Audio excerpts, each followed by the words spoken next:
Perfect. And here we go.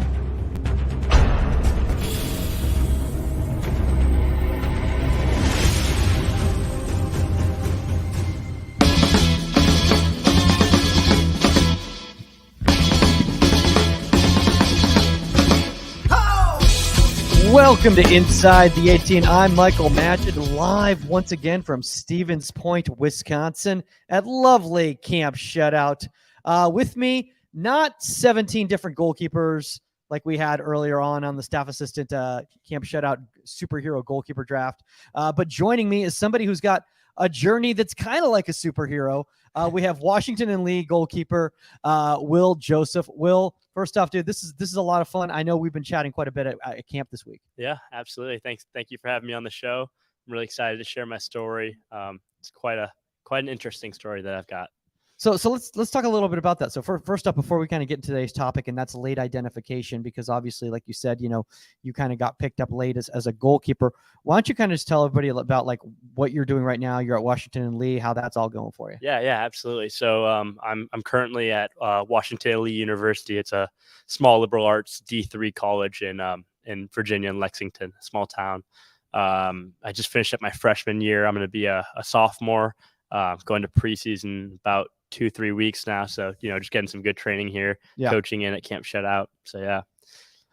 So speaking of that obviously, so you're like obviously staff assistant, kind of like we had all the staff assistants on earlier and everything like that. Like we've been talking about that whole experience and everything. And it's like, it's a weird thing because it's like, you're not quite a camper, but you're not quite the staff yet. Yeah, no, it's definitely, the past day 2.5 now. So I'm kind of figuring out as we go, but yeah, I mean, obviously we work with the head coaches in our sessions, so some of the staff assistants get to run their own sessions, and Sarky today actually kind of let me run the session, which is really, really awesome. But it's cool. We learn as we go. Sometimes we get to hit some services here and there, but it's really interesting and fun to facilitate these types of trainings. Speaking of that and everything like that, is like you were talking about, like you got to help. Like one of the things I notice a lot with the staff assistants is like a lot of the senior staff, like, don't look at them as like, go get me coffee. Right. They look at them more as like, hey, if you're here and you want to learn how to coach, like you're going to coach. Yeah. That's exactly how it is. Yeah. Yeah.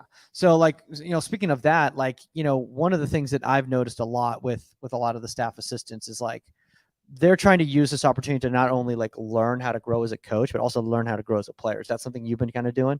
Yeah, no, absolutely. I mean, I think that I think that a lot of the times we think of, coaches were players. No, now they're no longer players. And I think that's kind of how I saw this opportunity. I was going to go coach, but like, I get to train really early in the morning, but coaching, it brings a new perspective. It's different when you're not between the sticks and you're watching the keeper between the sticks, but it definitely helps me. I think that like getting to evaluate these goalkeepers and help them work on their things that they may have weaknesses in. I may have similar weaknesses, so it's helpful for me too. Absolutely. That is a weird thing that you just said there, because like a lot of us, like we'll look at things and like, oh, it's like such a simple action or whatever. And then like we look at film of ourselves and we're like, oh, I don't do that either. So like maybe I should be a little bit more empathetic towards this player.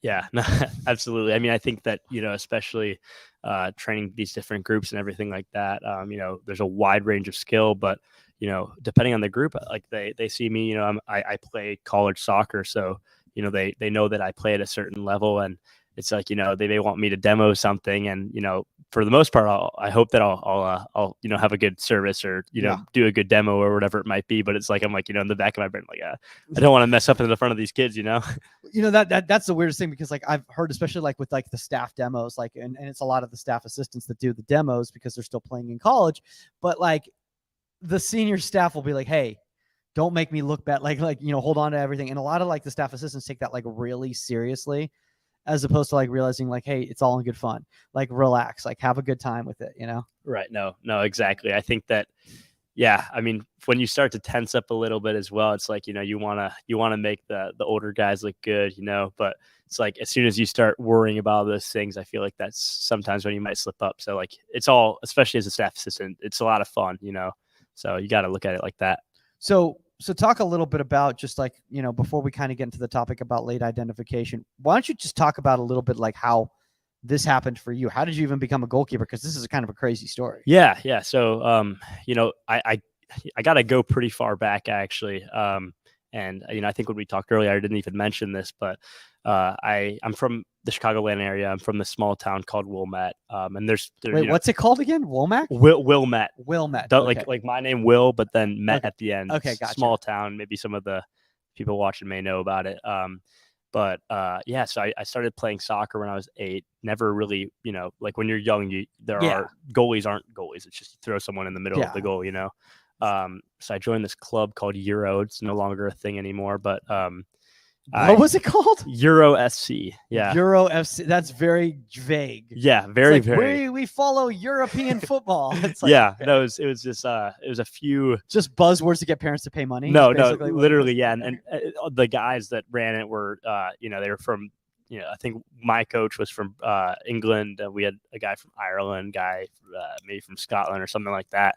But yeah, no, I mean, I joined this club. I wasn't really that interested in soccer back then. And then I think when I was going into like 3rd grade, so I was, 8 or 9 years old. Yeah. I was like, you know what? Like, I want to take this a little bit more seriously. And like back in the day, when you're little, the only thing that really matters is if you can kick the ball far. So I took a bag of balls, like 5-6 balls. My dad bought me like the cheap ones, and I just went to the local park and kicked the ball like probably 10,000 times over the course of the summer. I'd leave at 8-9 a.m. and then I'd come back at like 6 p.m. Wait, your dad just let an 8 and 9-year-old just take a bag of balls and go to the field? Oh yeah. Like, what year did you live in? Did you live in 1910 in some farm? Like, what are you doing? Yeah, it was like a local, like I cut through a neighbor's backyard. It was like a block away, Okay. But I went there, and so I was like, I was a big Ronaldo guy. I loved watching him play, and so I was a field player. I wanted to score goals, and like I came back that next season at Euro, and I was just blasting the ball, and my coach was like, "What happened? Like, when did you learn how to kick the ball like this?" And so I would take free kicks from halfway, all that type of stuff. But then I remember like a little bit later in, I was like, you were the Messi of the U9s. Yeah, no. Like I scored so many goals when I was younger.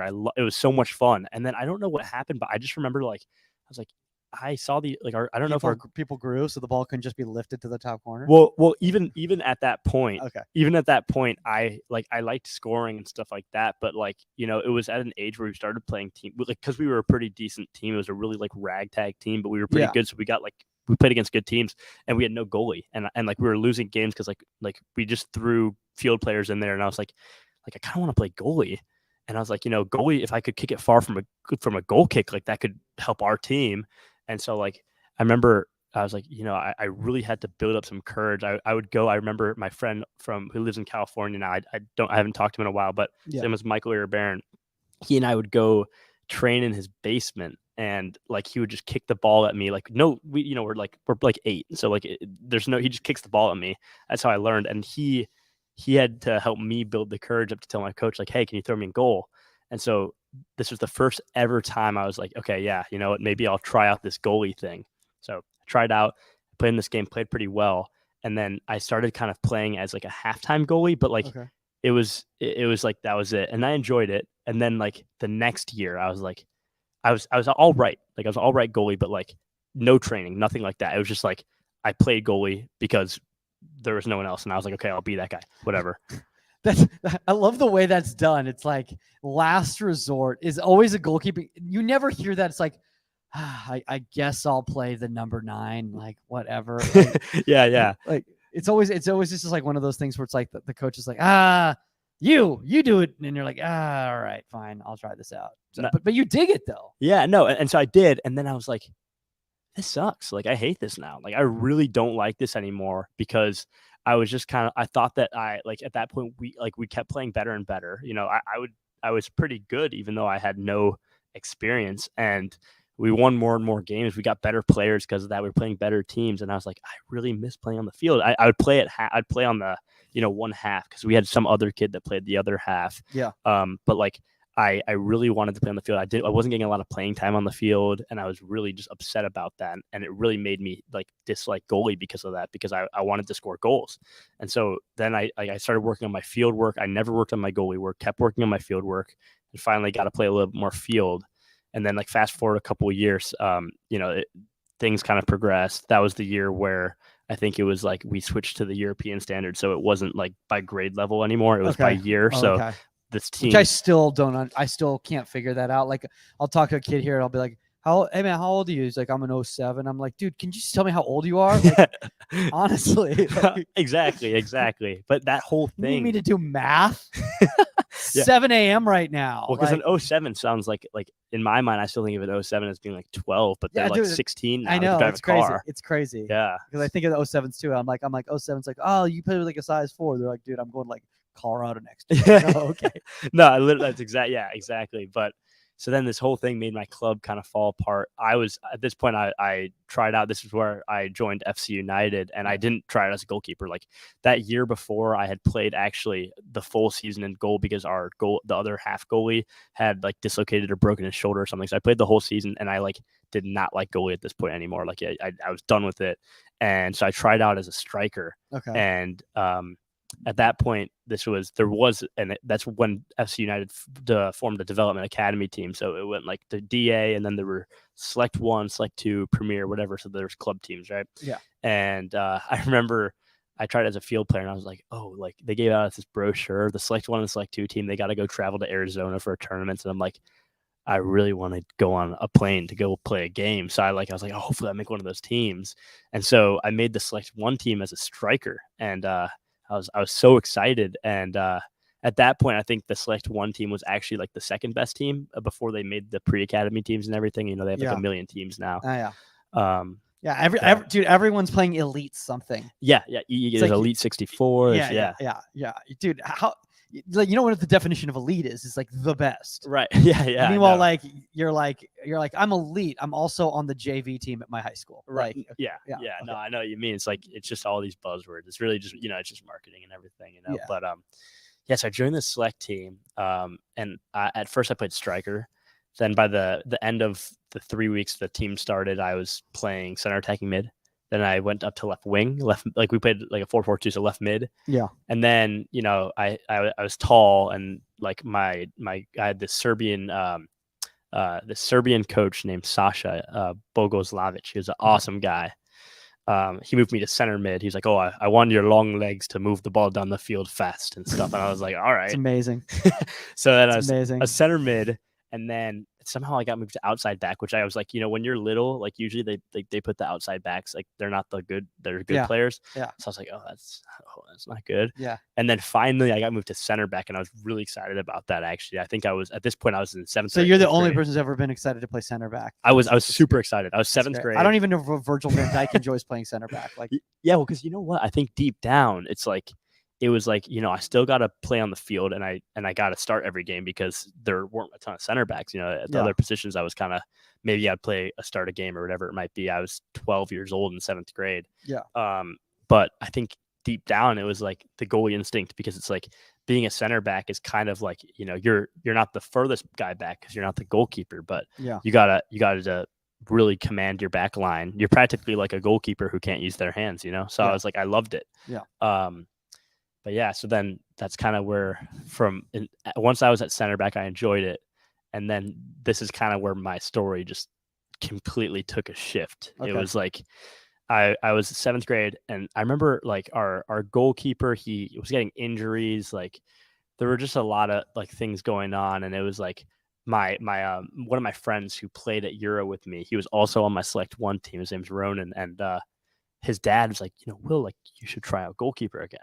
And I was like, I don't know. Like I left. Because you had such a bad experience when you were younger about it. Because and I think that happens to a lot of young players, to be honest with you. Like I think a lot of we lose a lot of great goalkeepers at the younger ages because of a lack of awareness from the outfield coaches on how to handle these players and how to handle their development, or they're looking for the wrong qualities. They're just, or they're just so focused on winning and achieving that they're not really putting the goalkeepers in a position where they're going to grow and keep improving as the game continues. Yeah, no, you're absolutely right. And like that, I did lose my interest, but yeah, it was so 7th grade. I kind of took a shift. At this point, I don't quote me. I don't know if Stan was at at FC yet. He might have still been at Fire, but I remember there was a goalie coach, Coach Video. He's an Argentinian guy. I remember maybe he was at Northwestern for a little bit. He was our goalie coach, and I was like, you know what, I'll take Ronan's dad's advice. I was like, it was kind of a perfect timing because our goalie for the Select One team, and at this point, Select One was no longer. It was kind of a middle team because there was pre-academy this, pre-academy that, and then academy. So I was like, all right, whatever. Like I'll stay on the Select One team. And our goalie got hurt in a game, and so we had no goalie. And I was like, all right, well, I better go start doing something like to at least get some work. But then like there were some obstacles. I couldn't get to goalie training, like they wouldn't let me or something. Yeah. So I volunteered and I played really well, and it kind of put me under a spotlight. But I was like, okay, so like maybe goalie is going to work out, Yeah. And then I was like, it was towards the end of the spring, and tryouts are in May. And I was like, I'll try out as goalie. I had no technical experience. I was really nervous about that because I was like, I'm 13 years old at this point, like they may have me do stuff and I like don't know how to dive properly. I don't know how to do this properly. I don't know how to do that properly. Like it was just all instinct at that point. And so I showed up to this tryout, and it was in 7th grade, and I played it right. And I thought I was like, yeah, I could make this Select One team, whatever it might be. Later on, I go to learn that like I was like they released the squads, and I wasn't a goalie because they list what position you were, and I was devastated. And I remember my coach telling me, he's like, yeah, like you're not good enough to be a goalie on the Select One team. Like you would have been dropped, either to Select Two or Premier or whatever it might be. And I was like this isn't right. Like I know, like I thought I was a stronger goalie than the goalie that we had. Yeah. Which was it was kind of it was heartbreaking for me because I didn't know if I wanted to continue doing goalkeeping after that. Yeah. So yeah. I mean, so let's kind of delve into the topic. And by the way, I can tell that honestly you were like a late identifier because the fact that you still use the term goalie means that like you're still like it's like people who've been like working on like final actions and like proper service and like defending the area and the goal and all the coach speak that we kind of hear since they were like 8 years old. They say the goalkeeper or the keeper because like they've been in an environment where like they got like probably ostracized if they didn't. So it's very refreshing to see somebody like yourself who's very comfortable. Matt Turner says the exact same thing. Yeah. So you're in very good company right there. And he's also a late identifier. So let's talk about that. What do we mean by a late identifier? Yeah. So, I mean, when I think of this, it's like, I think a lot of the goalkeepers nowadays, they start really young, that I don't really know because like I was so late. Yeah, but you've been around it and you can tell. Yeah, so like I mean, I see kids, they're 8, 9 years old right now, and they're already getting into goalkeeping. They're getting their eyes in front of coaches. Coaches are putting them in these academy programs, whatever it might be. But like I had no experience. I was 13, 14 years old, and I ended up getting kind of scouted by Stan. And I'll go into that. Should I go into that right now, or? I mean, you can if you think it's relevant to like what we're talking about right here. Yeah. So being a late identifier, I think that here's how I would describe it. I think that when you see all these goalkeepers, especially if you're later, I'd say like 13, 14 years old, maybe going into high school, that type of age, and you're not a goalkeeper, you see people around you because you're on an established team or whatever it might be, and you think of an established goalie, like this guy, he's been there, he knows what to do. And, if you have interest in the position, but you feel nervous or scared or whatever it might be, it's like you kind of feel intimidated. And I didn't know if I could do it, but yeah, I mean, yeah, that's how I would define it. I don't know how to do it like completely succinctly, but in a broad way. It's okay. It only takes 350 episodes to be able to get to that point. Yeah. I should have heard episode 1. By the way, the first episode of Inside the 18 will, and for anybody out there listening who probably has never heard that episode before, one of the people on the call did not have the audio of one of the co-hosts. So they could literally not hear any of the questions that were being asked whatsoever. So it was a lot of like, yeah, and just dead air. Yeah. And we'd be like, all right. And what he's trying to say by that is blah, blah, blah. So shout out to Kel Roos, who's our first guest. Okay. Anyway, so let's kind of get back into this right here. So if a young player decides, oh, I want to be a goalkeeper, and it's like late, it's like they're like 14, 15, 16 years old. Like, what are the first things they should do? Yeah. So I'd say the first thing that you want to start doing is you gotta get into you gotta let your head coach know, especially if you're a field player like I was, right? You have to let your head coach know. Sasha was always there for me. He always supported me. And I think that when I got that cutting message that I wasn't going to make the team, he was the one who let me know that news. It was feedback that I needed to know. But you need to let your head coach know, because especially if you're close with them, they're going to want to help you and they're going to want to point you in the direction to go. And, coaches have so many connections. Some people may not have the opportunity like I did to go to a goalkeeper coach at my club. But they may have somewhere to point you in that direction to go to a goalkeeper coach, whether it's outside the club or whatever it might be. And then at that point, it's like you need a foundation.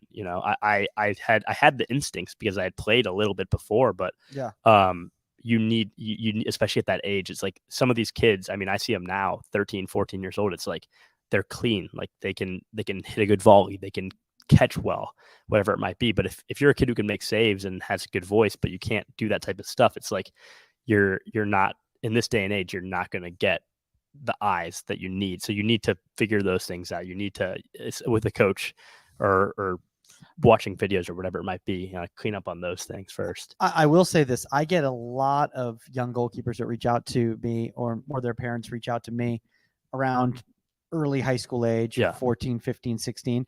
And a lot of it is because they'd been playing multiple sports. Yeah. So they'd never really thought about it. So a lot of them, it was like, I was a baseball player, I was a football player, I was a basketball player.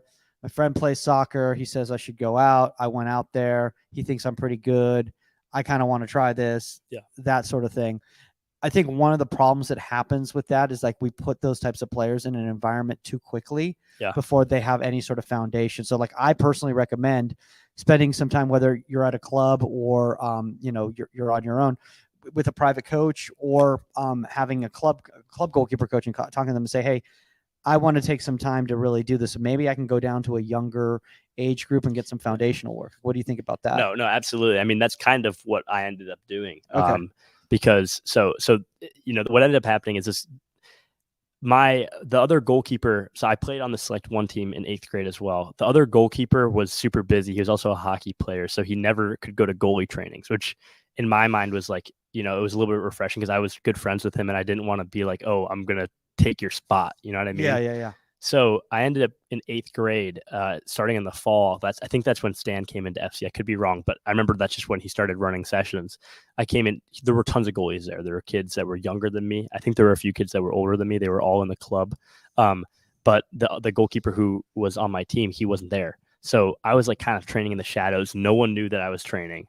I just was getting better while people just thought I was being a center back, But I mean, I wouldn't be afraid to train with younger goalkeepers. Like, these kids are better than me. Like they're going to make me better. If you train with people that are better than you, even if they're younger than you, you shouldn't be afraid of that. It's going to make you better, Absolutely. I mean, and it's like, I was even just thinking about it, like in regards to like here at camp, right? Like here at Camp Shutout, like there's, with all the different groups, like it's not like every group is like a specific age. Like there's some groups, it's like the ages are all over the place, just based on like what's going to be the most beneficial for that person while they're here at camp, Right.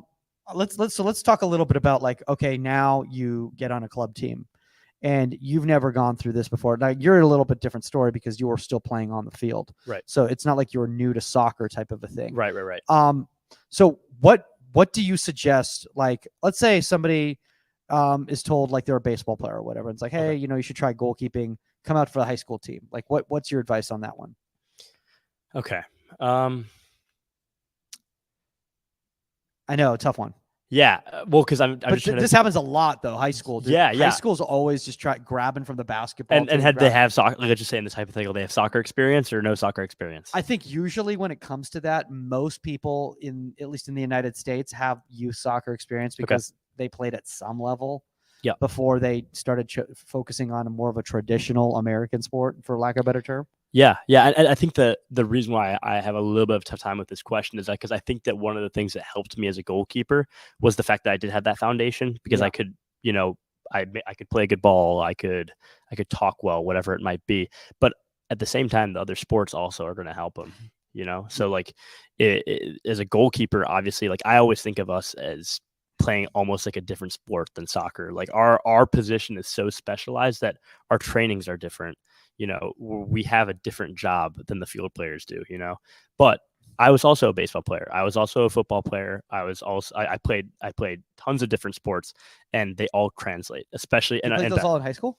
I didn't play in high school. I stopped playing in high school, and that's where I had to focus on soccer because I ended up, playing with the academy program. But up to freshman year of high school, I had to decide between basketball, baseball, or soccer.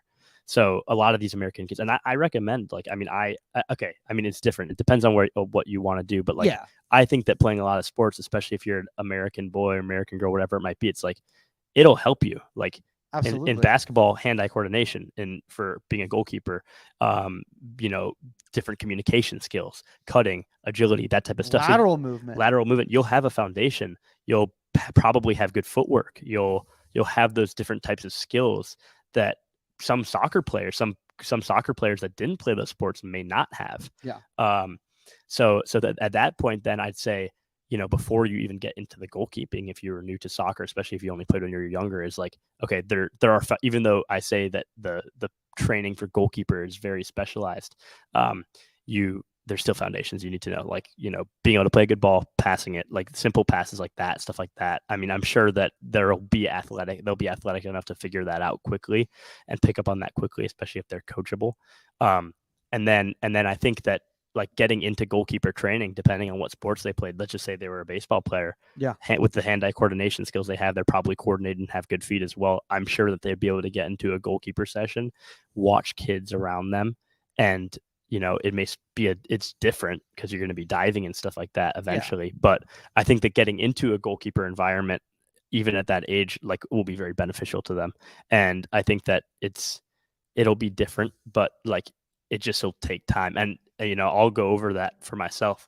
But like, that's how it was for me, like, it was really hard for me to become a goalkeeper. I was a field player, and it was very different.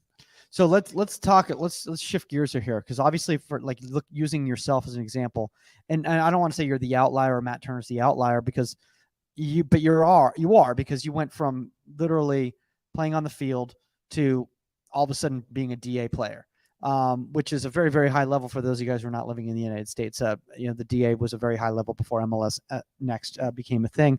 Now you're thinking, okay, what do I want to do now? Do I want to be a field player? Do I want to be a goalkeeper? How did you make that choice? Yeah, no. So it's funny because all of my best friends were on that Select One team, and I had really no ambitions at that point, like, of playing in college. It was like, maybe I could be a solid varsity player in my high school, my junior or senior year. I didn't even know if I wanted to play soccer in high school. I really liked baseball back then. And so in 8th grade, I remember in the winter, I was training with a few other guys, a few older guys, actually, because the younger kids weren't there. And this was the first time, even though I had a few training sessions with Stan, I don't think there were so many kids at these training sessions that Stan hadn't noticed me. And so I came to this training, and Stan was like, "Who are you? Like, I've never seen you before."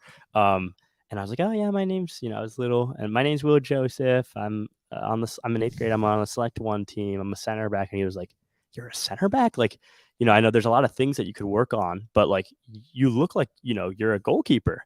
And I was like, "What? Like, what are you talking about?" And he was like, "Yeah, like, I mean, like, you said you're a Select One field player right now." He's like, "I think that, I really want to see you in an academy environment." And I was like, "What are you talking about? Like, I don't even know what this is." I remember I had a few friends that I used to play with at Euro who played academy, and I was like, "Oh, I don't want to do that. Then I can't play high school soccer, And I was like, "I don't want to do that." And so in 8th grade, I remember in the winter, I went to my first ever academy training, and I don't know if I'm born in 2004, 04s, that I was probably 14, 13 maybe at the time, and the 04 team wasn't there, so I trained with the 03 team. I remember it was at Falcon in Glenview. I remember it being way bigger than it is now, but I remember going to this field, and like, these kids were huge. Like, they were pinging balls across the field. Like, there was one kid who was like 6'4", like 190, and I was probably 5'10", 120 pounds. I was like, I'm gonna die. Like, I'm actually, like, one of these kids is gonna hit a shot at me, I'm gonna die. I at this point, I wasn't even that cleaned up. Like, I I could probably hold a volley. My footwork was better, but like I was scared. And so I remember playing there, and I forget who was coaching the 03 at that point, but they were like, this kid's pretty good. Like, he's pretty good. Like, definitely not good enough to play on our 03 team because they were very good at the time. Yeah. But like, this kid could be in an academy environment. Like, he's good. And so that entire winter I spent training super hard. Again, the goalkeeper on my selected one, at this point, like I was like, okay, maybe academy is something that I could do. But I still wasn't really that sure about it. There was a pre-academy team at that point, and I was interested in that because I could still play high school. But I trained all spring, all winter, and by May, like I thought I was gonna be on the academy team. And my story there, it doesn't end there. It's pretty interesting after that. But I remember showing up, and the goalkeeper who had just gotten back from, we didn't have any. Or actually, yeah, I played center back that entire season, but I was training goalkeeper as in the shadows, and I remember my friend, the goalie, he was like, why are you at goalie tryouts? And like, why are you good? Like, why are you good? And I was like, I've well, been putting this time and you have no idea, dude. You're like Batman. yeah, You're literally like doing all this like vigilante work on the side. No one even knows about it. And like, literally, how do you have these like skill sets? Yeah, and at that point, I'd also been training with the academy team. In the winter and the spring, I had to go back and train with my my select one team, but I had a lot of experience there, so I got to play in a really high level environment. And I was like, yeah, I train. I literally didn't tell anyone besides my best friends and like my parents. Obviously, they knew about it. And they were like, that's crazy. Like, and at this point, I went to the club. I didn't have to go to the club tryout, but like I really wanted to, just because I was like, you want to showcase what you've been working on. Yeah, because the academy tryout was separate. It was like there was a tryout for academy and pre-academy, and then there's a tryout for club. And I just wanted to go just because I was like, you know what, like, and I wasn't trying to be cocky or anything. I was just like this is I wanted to show how far I've come, because I was like, I wasn't, literally 6 months ago, didn't even have any idea that I was going to be in the position that I was in then. And I was like, this is awesome. So then I played there and I played well. And then I went to the academy tryout, and I remember it was a weird situation. We ended up back at DA. There was this thing called DP, which was a development player. And so there were 22 games over the course of a DA season that included the showcase. Yeah. And we had 4 goalies that we planned on rostering. And then one of them dropped out, and then one of them wanted to play high school soccer. So then it was Owen and me, and Owen was he's here. He's a counselor at camp now, and he's at Notre Dame. And so they ended up full-timing Owen, and then I was a DP player. So at this point, and then I was full-timed on the pre-academy red team. So I was as part of the academy program, but I wasn't playing in the games Gotcha. until that freshman going into sophomore year. Okay. Owen was like, he hurt his hand or something, and I had to go fill in for him in California, and I had a pretty good showcase. And then after that, I ended up getting a spot on the academy team. But that entire year, I played that entire year with the pre-academy red team, kind of not knowing like what I was going to do yet. I think that's one of the things out there for anybody listening out there, especially like coaches who are listening out there, how important these developmental or reserve teams are at these clubs. Like, I don't want any young goalkeeper out there who's on one of these teams to think that they're a cast off, that they have no chance, with the higher level team or anything like that. Because literally that's what the whole point of these teams is to get you reps so that you can play at those different levels. Now, speaking of playing at different levels, now you're like, oh, wait, there's an opportunity for me to play college soccer. I didn't even want to play. I barely thought I could play high school soccer. Right. Yeah, no, it was like at that point I was like, okay, so I joined academy. And I was like, okay, academy, like I want to go play Division I soccer now. And I think when I was younger, when I was, in the Ronaldo days, I was like, yeah, I want to be pro like Ronaldo. But then by the time I was, freshman, sophomore in high school, when I knew I was going to be on the academy team, I was like, all right, I'm kind of shifting my mindset. It's like, I was a pretty good student in high school, so I wanted to go to a really good academic college. And I was like, all right, like this DA thing is going to help me get into a better college than I otherwise probably wouldn't be able to get into. So I was like, all right, a lot of these kids go and they go play at these crazy good D1 schools. FC United is a really good program in Chicago. And so I kept working like, sophomore, junior year. And I didn't get a play on the academy team. I didn't get a play in my first DA game after that freshman year showcase until my junior year. And it was tough. Like I was always the number 2, and Owen's a phenomenal goalkeeper, so Yeah. he played really well. I remember my junior year, he ended up playing with the 19s, which gave me an opportunity to play at the 17s. And I had like it was a really tough year because our 17s team lost lots of games and lost by lots of goals. And it was really difficult. Like, it was like my first opportunity to play DA, and like we were getting, or MLS Next at this point, sorry. Yeah. Because after COVID, and we were getting destroyed. Like, we lost a game against FC Cincinnati 7-0, and then we lost against Fire 5-0. And I was like, this is really tough. And so then that was hard for me, because I was like, I finally got an opportunity. But then we got to go to Dallas, and I had a really good showcase there, and that was going to my senior year of college. And I was like, you know what, maybe I'll be able to play D1 soccer. I was still talking to some Ivy League schools and some other academic schools. And then, so then by the end, I was talking to the U.S. Naval Academy for a lot, and I thought that was going to go there. And things didn't pan out as I wanted to. There was a goalkeeper named Thomas Pearson who was a goalkeeper at Navy for a little bit. And then Beckham actually was going to go play at Navy before he signed pro. And I was going to go serve in the military after that, but then that didn't work out. And then by chance, I went to a camp, and my cousin goes to Washington and Lee University, and Michael Nick, who Stan knows pretty well, he was an FC United guy. He was exactly 4 grade levels above me. And I went to this random camp. I messaged the coaches. It was a good school. Cousin went there, whatever. And after one camp, they were like, "Hey, we think you're going to be the replacement for our guy." Wait, after one camp? After one camp, it was junior to senior year. They saw us from FC United. I'm sure they know Stan pretty well. Had they seen footage of you, or was No. it just all based on the camp? It was this one ID camp in Taunton, Massachusetts. It was soccer I'm actually wearing the shorts right now. They're like my lucky shorts. Soccer Masters. Yeah, okay. They gave us different colored shorts to if you're going into senior year, you wore the black shorts. I'm wearing them right now, actually. And they're like my lucky shorts. And after one camp, they were like, "Hey, you're an FC United guy. You're clean. We think you could be his replacement." He ended up starting all 4 years at Washington and Lee. And I was like, what? I at this point, it was I was between a few schools. I had no official offers yet. And a lot of the really talented guys, they get offers going into their when they're already in their junior year of high school. Oh yeah. And so I was like, I'm a good goalkeeper. I'm not at that type of level, where I could be going to a top Division I school or whatever it might be.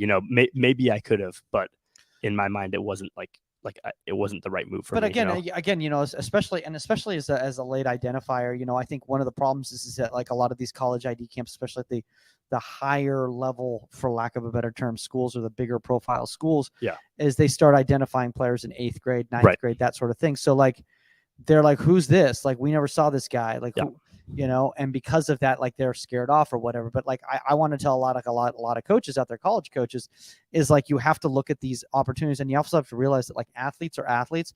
And if an athlete can move, if an athlete is intelligent, they're going to, and first off, honestly, one of the things is I know a field player is not a different sport, but it is a different sport.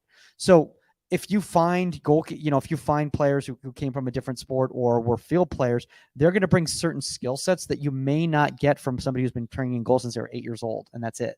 No, exactly. I mean, there were certain things, and that I'll touch on, having played field. I was a center back. My feet were very good, and the nice thing about that is how the field players function. I think that sometimes maybe goalkeepers maybe are a little bit sometimes, we're supposed to be connected to our line, and I don't mean disconnected when it comes to actual, passing the ball to them, that type of stuff, but it's understanding what it's like to be in a center back's shoes, what it's like to be in the position of a striker's shoes.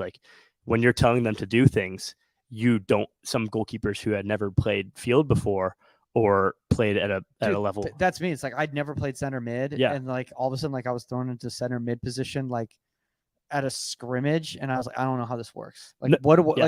Literally, this is complicated. There's literally 360 degrees worth of action. Right. This is very hard. Well, and then imagine you're a center midfielder and your goalkeeper's yelling at you to do this, and you're what are you and that's why we get so much crap from field players for being goalkeepers, but like we also demand a lot from our field players, you know? So Yeah, it's like, absolutely. And I was even talking to some of the young kids out here, in regards to that. It's like, dude, like you're serving, you're selfishly serving. You're serving based on like what's easiest for you as opposed to what's going to be successful for that field player. Right.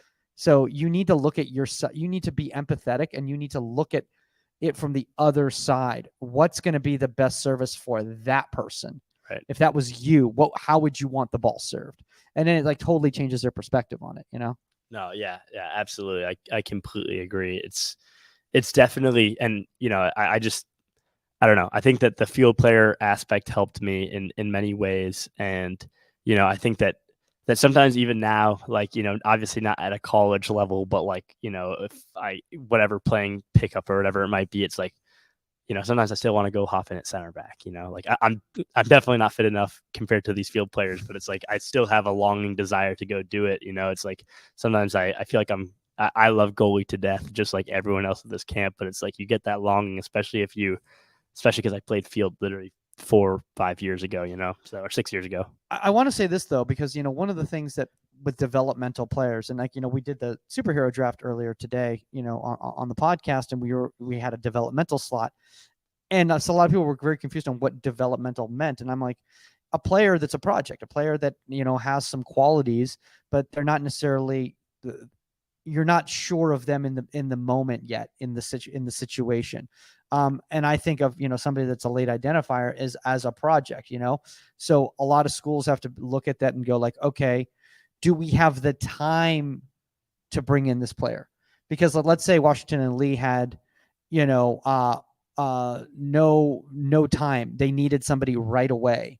Like, that's a tough situation to bring in somebody like yourself, and obviously you'd had a few little bit more years, but you get what I'm saying. Right. Well, no, I mean, at that point though, I think that when I got recruited, like from freshman to sophomore year, my freshman year, like I look at tape because I would go to the fields and I'd film myself with my friends taking shots on me, and like, I wasn't very clean. I still had a lot of instinct in me. I played really good games, but I still had a lot of instinct in me. And then going sophomore year, I mean, I'm sure I was better, but like I remember looking at my set position, I'm like, why am I like for a 30-yard shot, like squatting to the ground? Like there's no reason for me to be set that high. And then junior year, I remember I did a lot of training with Ross Kane, who's now at Sacramento Republic. I'm not sure I think he's still there, but he really cleaned me up. Like he really, really, really cleaned me up, and he expected a lot from me. And Aiden Crawford also, he and I would go. It was during the pandemic or a little bit after it. And like we really got a lot of training. And so by that point, like I was clean. I was a clean goalkeeper. A coach saw me and they're like, that kid's a clean goalkeeper. And so, I think like I was clean enough, and I had enough instinct where a coach could be like, yeah, I would want to pick up this kid. I think that's why at the end, like the bigger D1 schools I talked to probably stopped talking to me because I wasn't as clean as the kids that they brought in. Yeah. But a school like Washington and Lee, it's Division III. It's one of the top Division III schools. But I play extremely high line. Stan's, cemented that into my brain. And Washington and Lee, the coaches, Coach Singleton and Coach Freeman, saw that. And it's funny because we played the alumni, and Michael Nick came back, and he and I we pretty much play exactly the same. It's actually funny to watch because Stan developed. I mean, at FC, I'm not going to say all of us are the same, but like in many ways, there's many aspects of us because of Stan that we just look very similar. And so after our first game of my freshman year of college at Washington and Lee, I ended up getting to play every single game of the season, and I ended up getting second team all conference and was the freshman athlete of the year nominee at Washington and Lee. I didn't win it. Some other kid beat me. This was for all sports. But I mean, there's certain things. And again, I feel like I haven't said this enough. I mean, when we talk about being a development player, Stan saw, I saw this video, and it sometimes, like, I remember watching this video a couple, like last year before I went off to college. I think I like honestly started crying because it was pretty awesome. But Stan took a video of me eighth grade me, before I had gotten any training, just like talking about myself. And I'd have my little 13-year-old voice talking, and Stan must have saw something. He saw something in me and he ran with it. And like, if we think about a development player, like, I was Stan's development player. He trusted me. There were coaches in the academy program that didn't want me to be on the team. They're like, why are we bringing a center back who has never played goalie into an academy program? This is not the right move. And there were other coaches that trusted me or had faith in me. And they always, and because they had that faith in me, I got to continue playing goalkeeper, and I got to continue developing, and I'm excited to continue developing and becoming a better goalkeeper. But even though, like, I want to talk to all of these people that were in the same position as me, it's going to be different because I was blessed to have Stan in my life, and that's, you may not have a Stan. Maybe you will, maybe you won't. A lot of that is just, kind of luck, Well, if you don't have a Stan, you're very lucky because the Union app does launch on August 1st. If you're listening to this or watching this right now and August 1st is past, we are doing this in the past, which means that we don't know what's going to happen. So congratulations to Zambia for winning the Women's World Cup and all the other things that happened in the month of August to all of you guys right there. I went out on a limb right there. Probably not going to happen. Anyway, speaking of that, guys, the Union app is going to be live in August. Shout out to, it's a place for youth athletes to engage with top pro players and coaches. So these late identifiers have a place to connect with people like Will Joseph, other like-minded individuals. We're going to be doing breakdown sessions where you can bring your own game footage. Let's say you're a center back and you just played your first game in goal. You can bring that footage to a top coach and they can break it down with you and you guys can interact and engage as opposed to just getting a thumbs up emoji or a comment or something like that. There's going to be engagement forums where you guys can connect with other people, whether they're top players or whether they're people just like yourselves. We're going to be doing a lot of cool stuff, private sessions online, sports science stuff, sports psychology stuff. It's going to be really, really cool. And shout out to Camp Shutout for being one of the first communities on the platform. Will, I think you actually have a handle now on the Union. Do you know what your handle is if anybody wants to connect with you? Yeah, absolutely. It's Will Ray Joe. The Ray is R-A-Y and the Joe is J-O. Yeah, you can link up with me there. I would be super excited to talk to anyone. I really, really I love this position, and I'm really interested in. I love watching goalkeepers on their own journey. So feel free to reach out to me. I'd love to talk. And I love that, man, because the thing is that I think we all need to keep engaging with young goalkeepers and even older goalkeepers. Like everyone can kind of learn from each other, So if you're in a similar story, reach out to Will, man. I mean, we're going to be doing some college ambassador stuff with some different goalkeepers. Maybe Will's going to be one of them. Who knows? We got to look at the contract, see if it works out. I don't know what the NIL deals are at Division III. I don't know if we have those 7 figures that they're looking for, but we'll yeah, at least $1 million. At least $1 million is what he's looking for. Right there. Obviously, if you want to reach out to us at Goalkeeper Podcast on the Union or contact at insidethe18media.com if you have a guest suggestion or a topic suggestion. If you want to reach out to me directly, it's at Michael Magid on the Union. If it doesn't have to do with goalkeeping, you can reach out to me on what the old things called social media, and that's at Michael Magid on that. That's all the time on Inside the 18, and we are out. Later, guys. See ya.